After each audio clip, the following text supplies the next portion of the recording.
අපි අද බලන්නේ ඇල්කේන වල ප්‍රතික්‍රියා සාරාංශය කතා කරන්න. අපි බලමු එහෙනම් ඇල්කේන වල ප්‍රතික්‍රියා සාරාංශය.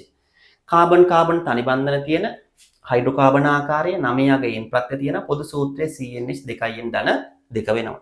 බලමු කොහොමද ඇල්කේන හදාගන්නේ කියලා.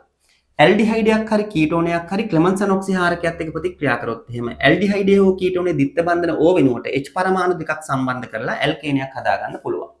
ක්ලෙමන්සන් ඔක්සිහාරකය අපි නිරූපණය කරන්නේ සිංක් රසදිය සාන්ද්‍ර HCl කියලා. ඒ පළවෙනි ක්‍රමය.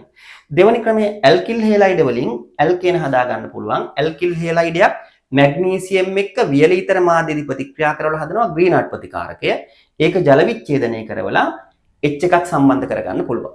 එහෙනම් ඇල්කිල් හේලයිඩ් වලින් ග්‍රීනාඩ් හදලා ජල විච්ඡේදනය කරලා ඇල්කේනයක් හදාගන්න පුළුවන් දෙවෙනි ක්‍රමය.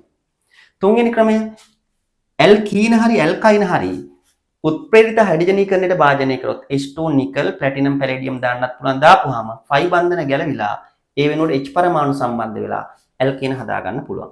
ඔය තමයි ඇල්කේන පිළිල කිරීමේ ක්‍රම. හරි. අපි යන් ඇල්කේන වල ප්‍රතික්‍රියා කතා කරන්න.